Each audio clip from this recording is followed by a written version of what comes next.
हाँ या ना? 20 साल पहले नहीं थी नदियां शुद्ध, 20-25 साल पहले, हाँ या ना?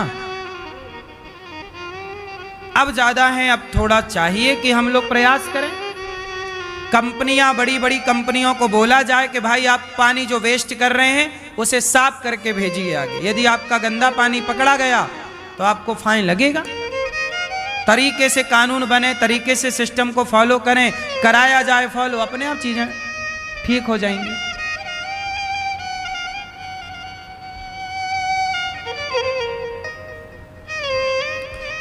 वो नदी, वो गंगा मैया भी तो रोती होंगी ना मेरी माँ, इतना नाला जब उसमें मिलता होगा। हे दुनिया वालों, हमने लाखों साल से तुम्हें पानी देकर तुम्हारी प्यास बुझाई है, तुम्हारी सेवा की है, और तुमने हमें ये नाला दिया। वो गंगा मैया ना रोती होंगी? वो यमुना मैया ना रोती होंगी? पहले यमुना मैया के जल से ही बिहारी जी का भोग बनता था, सब मंदिरों का भोग प्रसाद बनता था। अब वो जल पीने योग्य नहीं रहा, कैसे भोग प्रसाद बनेगा? हाँ या ना? इसलिए हम सबकी ये जिम्मेदारी है। सरकार क्यों नहीं सुनती मुझे नहीं पता, क्यों एक्शन नहीं लेती मुझे नहीं पता, लेकिन काम बहुत बड़ा नहीं है। हाँ या ना? सबको ईमानदार होना पड़ेगा। मेरी माँ, ये भारत में यदि अच्छा भारत देखना चाहते हो तो आप अपने बेटों को स्कूल पढ़ाते हो, जब वो स्कूल से निकलकर नौकरी करने लग जाएं तो उन्हें एक छोटा सा पाठ जरूर पढ़ाना कि बेटा अपने देश से गद्दारी ना करना, भ्रष्टाचार ना करना, क्योंकि भ्रष्टाचार कोई भी कर रहा है वो भारत देश से गद्दारी कर रहा है। ये भ्रष्टाचार के कारण तो नदियां शुद्ध नहीं हो पा रही है ना मेरी माँ, हाँ या ना? हजारों करोड़ सरकार निकालती है। 1000 करोड़ कितना बड़ा होता है? 1000 करोड़, 1000 करोड़ नदियों की शुद्धि के लिए। कहां चला जाता 1000 करोड़ पता ही नहीं चलता।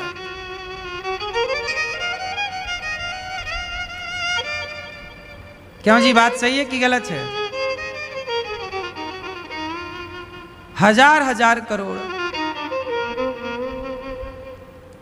1000 करोड़ कितनी बड़ी रकम होती है। क्या नहीं हो सकता इस पैसे से, यदि इसको ईमानदारी से खर्च किया जाए, किससे हम 1 रुपए भी नहीं लेना चाहते। क्या कितना विकास हो सकता है हमारे राष्ट्र का, पर ईमानदार लोग चाहिए ना मेरी माँ। आप कितने लोग चाहते हैं कि हमारा भारत और आगे जाए? चाहते हो ना? तो अपने बेटा बेटियों को मेरी माँ ईमानदार बनाना सीखो, क्योंकि तुम्हारा बच्चा ही आगे चल के वही प्रधानमंत्री बनेगा, वही राष्ट्रपति बनेगा, वही नेता बनेगा, वही सरकारी दफ्तर में जाएगा, वही आगे सिग्नेचर करके फाइलें पास करेगा।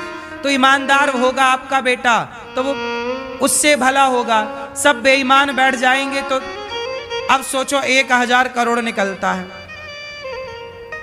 1000 करोड़ में ऊपर वाले ने खाया 100 करोड़ हम खा लेते हैं, तो 900 करोड़ आया, तो 900 करोड़ में फिर और बोले कि भाई 50 करोड़ हम खा लेते हैं, 20 करोड़ हम, 10 करोड़ हम, ऐसे करते करते वो 500 ही करोड़ रह जाता है।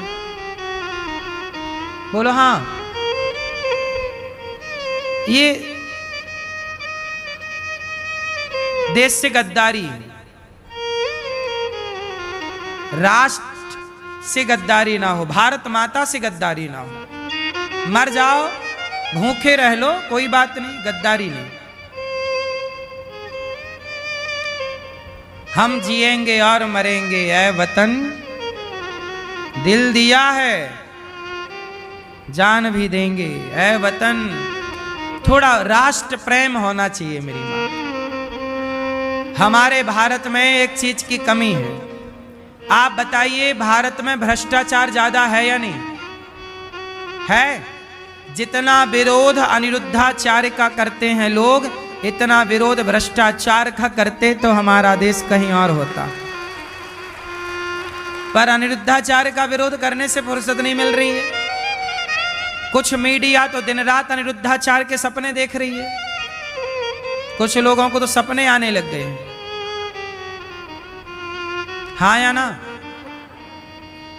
अनिरुद्धाचार्य को बदनाम करने के लिए कुछ मीडिया ने पूरी जान लगा दी।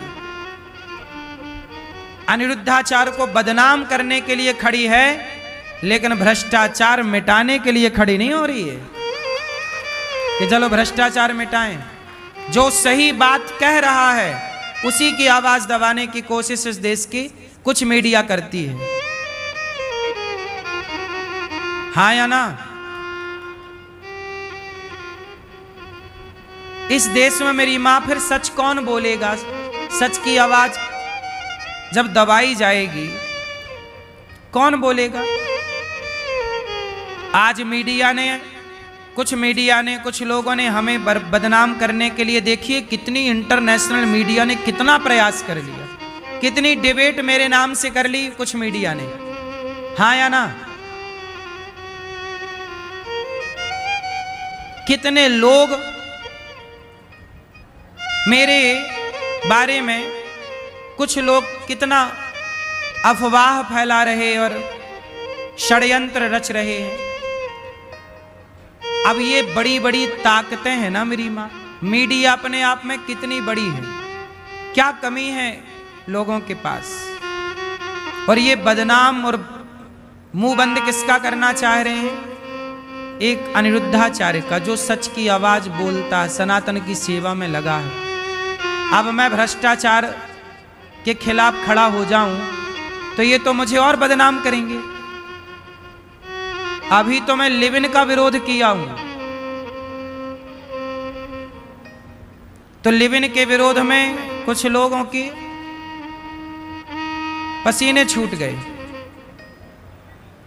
और ये बदनाम करने के षड्यंत्र अभी भी रच रहे हैं। मेरी मां, ये ऐसे लोग केवल मीडिया, कुछ मीडिया ही नहीं, भारत में कुछ ऐसी शक्तियां भी काम करने लग गई हैं जो सनातन विरोधी हैं। यदि ये लोग अनिरुद्धाचार्य को बदनाम करने के लिए कोई और षड्यंत्र खेलने लग जाएं, तो अब ये सोच लें कि अनिरुद्धाचार्य को बदनाम ही करना किसी भी तरीके से, कल को कोई भी लड़की को लाके खड़ा कर दें, 50 लाख 100 1 करोड़ रुपया दे दें, 10 करोड़ दे दें, इनके पास तो पैसे की कमी छोड़ी है।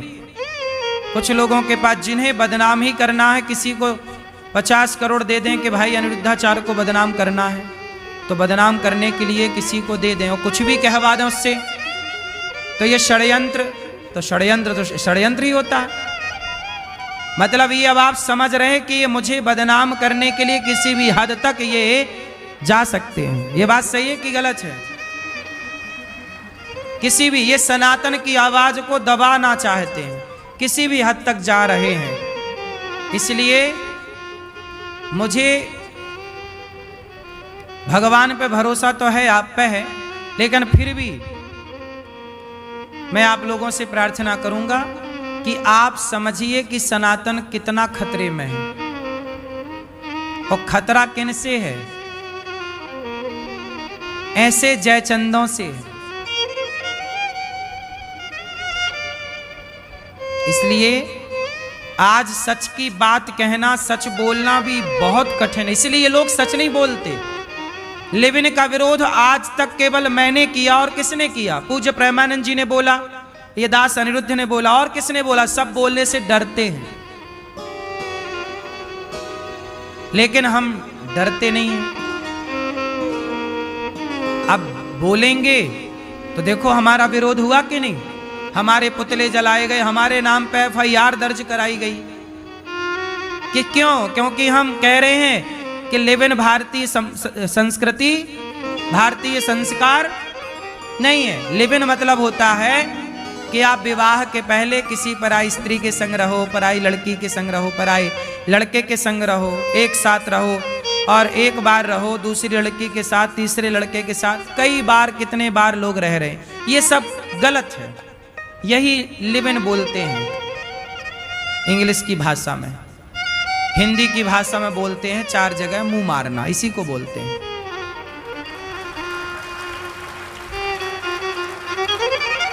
हाँ या ना? इसी बात की मिर्ची लग गई मुंह मारने वालों को। बोलो हाँ। तो अब क्या करें, सच ना बोलें? भ्रष्टाचार हो रहा है तो होने दो, फिर चुप बैठो सब लोग।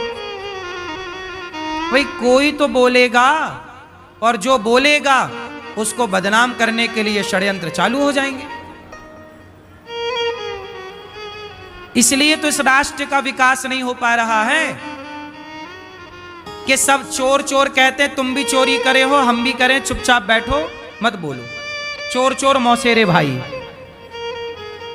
बैठे बैठे चोरी करो, खाओ, गलत होने दो, आम जनता को परेशान होने दो, बस। इस देश का, इस राष्ट्र का भला चाहते हैं तो हम सबको ईमानदार होना पड़ेगा मेरी मां। ईमानदारी से राष्ट्र की सेवा करनी पड़ेगी। सच बोलने के लिए आज ताकत चाहिए, हाँ या ना? झूठ बोलने वाला, उसे कोई नहीं बोल रहा है कुछ, उसे कोई बदनाम नहीं करना चाहता। भगवान ने कालिया नाग को निकाल बाहर किया। बोलिए यमुना मैया की जय, जय जय श्री राधे।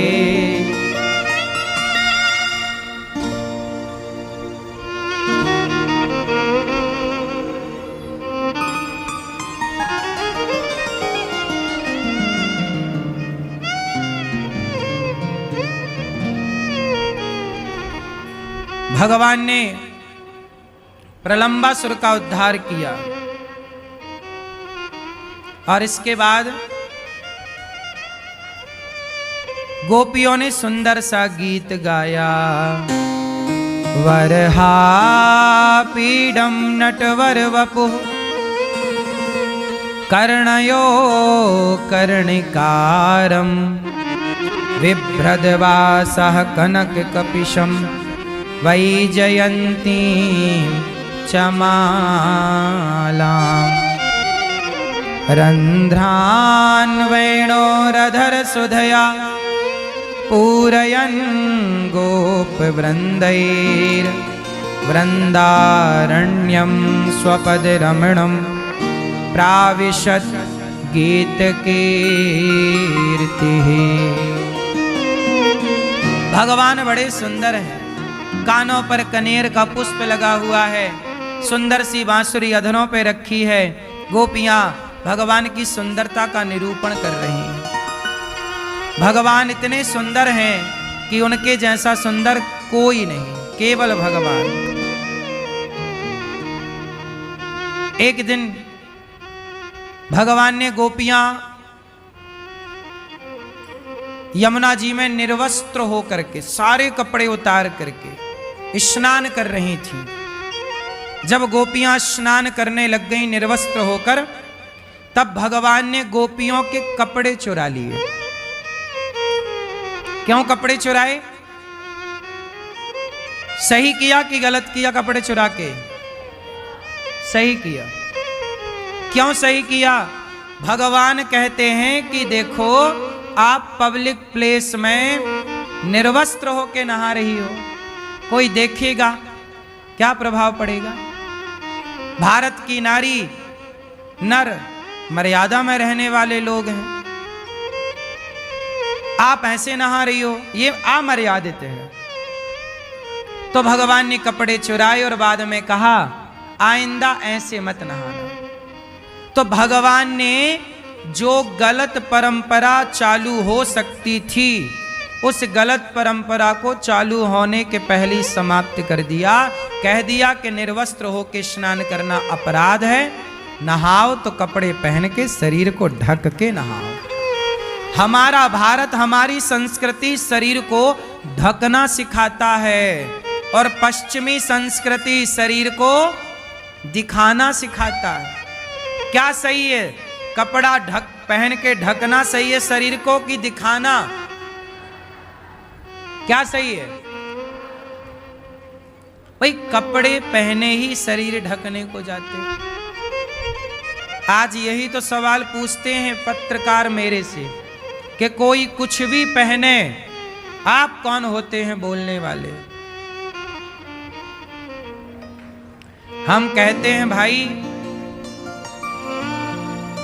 बोले कि आप कौन होते हैं बोलने वाले? हमने कहा भाई हम आप सबकी सेवा में लगे हैं, सनातन की सेवा में, और सनातन धर्म के जो संस्कार हैं उन्हीं संस्कारों के बारे में हम कहेंगे। और उन संस्कारों के खिलाफ कोई जाएगा तो कह देंगे कि भाई ये गलत है। अब मानो ना मानो, हम तो यही कह सकते हैं कि भाई ये गलत है। हम तो वही बताएंगे ना जो लिखा है। लिखा तो यही है कि कपड़ा मर्यादा में रह के सब पहने। एक पत्रकार ने हमसे पूछा कि महाराज जी, लिव-इन में रहने से आपको क्या दिक्कत है? कानून बना है लिव-इन में रहने का। तो हमने कहा कि लिव-इन में रहने का कानून बना है तो कानून तो समलैंगिकता का भी बना है। तो क्या आप अपनी बेटी को किसी लड़की से लड़की का विवाह करा सकते हो? लड़के का लड़के से विवाह करा सकते हो? कानून तो बहुत कुछ बने हैं, पर उन्हीं कानून का पालन करना चाहिए जिस कानून का पालन करने में हमारा धर्म और हमारी मर्यादा का उल्लंघन ना हो।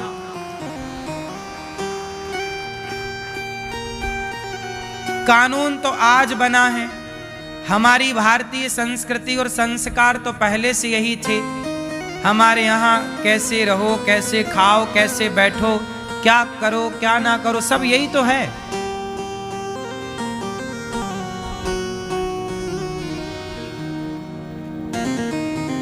भगवान ने गोपियों के वस्त्र लौटाए। इसके बाद यज्ञ पत्नियों पर भगवान ने कृपा की। कुछ ब्राह्मण यज्ञ कर रहे थे। भगवान ने कहा यज्ञ करता ब्राह्मणों से कुछ दे दो, भूख लगी है। भगवान मांगे भोजन तो उन्होंने नहीं दिया। तब ब्राह्मणों की पत्नियों ने उनको भोजन दिया। जरूरी नहीं है कि बड़े बड़े ज्ञानी भगवान को पहचान लें। ज्ञान से ईश्वर को नहीं पहचाना जा सकता। ज्ञानी अभिमानी हो सकता है, पर प्रेमी भगवान को प्राप्त कर सकता है। बड़े बड़े यज्ञकर्ता ब्राह्मण भगवान को ना पहचान पाए और यज्ञकर्ता की पत्नियों ने बुला बुला कर गोद में बिठाकर भगवान को भोग लगाया। इसलिए भगवान को प्रेम से जाना जा सकता है, ज्ञान से नहीं। किससे जाना जा सकता है? प्रेम से। इसलिए प्रेम करिए भगवान से, प्रेम में आगे चलिए।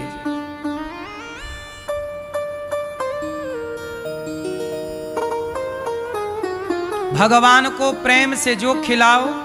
अच्छा, भगवान को भोजन कराना हो तो कैसे कराओगे? कैसे खाते हैं भगवान? भैया भगवान को भोग लगाना हो कैसे लगाओगे? हाँ, कैसे खाते हैं भगवान? हैं? नहीं पता। भाव से। भाव। भोग लगाना हो कैसे लगाएंगे? मैया, चश्मा वाली मैया, कैसे? भगवान को भोग लगाना है तो कैसे खिलाओगे? भगवान, आप लोग कहते हो भगवान को ऐसे भाव से खिलाएंगे। ठीक, ये भी भोग लगाने का एक क्रम है, पर सबसे बढ़िया क्रम क्या है? जब आप किसी दीन दुखी को भोजन कराते हैं तो उसका पेट भरते ही भगवान का पेट भर जाता है। भगवान ऐसे खाते हैं। इसलिए खाने से पहले किसी को खिलाओ। धर्मराज युधिष्ठिर ने यज्ञ किया, पूरा यज्ञ हो गया। घंटा बांधा था कि जब यज्ञ पूरा होगा तो घंटा बजेगा। नहीं बजा घंटा। क्यों नहीं बजा? क्योंकि अभी कोई भूखा है। कृष्ण से पूछा, प्रभु कौन भूखा है? भगवान बोले, कोई चांडाल भूखा है। जंगल में कोई व्यक्ति था, बोले ये भूखा बैठा है। तो धर्मराज कहते हैं कि चलो भोजन कर लो। बोले मैं चल नहीं सकता। तो धर्मराज ने उनको वहीं भोजन कराया, और जब उनका पेट भरा तब धर्मराज का यज्ञ पूरा हो गया। कोई भी अनुष्ठान, कोई भी यज्ञ, जप तप भक्ति पूरी तब तक नहीं होगी जब तक आप किसी को अन्नदान नहीं करते। इसलिए हम सनातनियों के घर से पहली रोटी गाय की निकलती है रोज, आखिरी रोटी कुत्ते की निकलती है रोज। एक थाली भोजन किसी साधु, किसी संत के, किसी दीन, किसी दुखी, किसी जरूरतमंद के नाम का निकलता है। लेकिन आजकल गृहस्थों की ये परंपरा पालन कौन कर रहा है? पहली रोटी सदा गाय की जानी चाहिए, आखिरी रोटी सदा कुत्ते की जानी चाहिए। अब बहुत घरों से ना पहली रोटी गाय की जा रही है, ना आखिरी रोटी कुत्ते की जा रही है, और ना एक थाली भर भोजन किसी भूखे के नाम का निकल रहा है। तो फिर जीवन में कष्ट तो आएंगे। इसलिए आप लोग थोड़ा थोड़ा दान करना सीखिए। गौरी गोपाल गौशाला है, पहली रोटी आप निकाल के और गाय के नाम से गौरी गोपाल गौशाला में अपनी रोटियां निमित्त बनाओ, नियम बनाओ कि हम 5 रुपए रोज गौशाला के नाम से, गौरी गोपाल गौशाला के नाम से निकाल के रखेंगे, और महीने भर में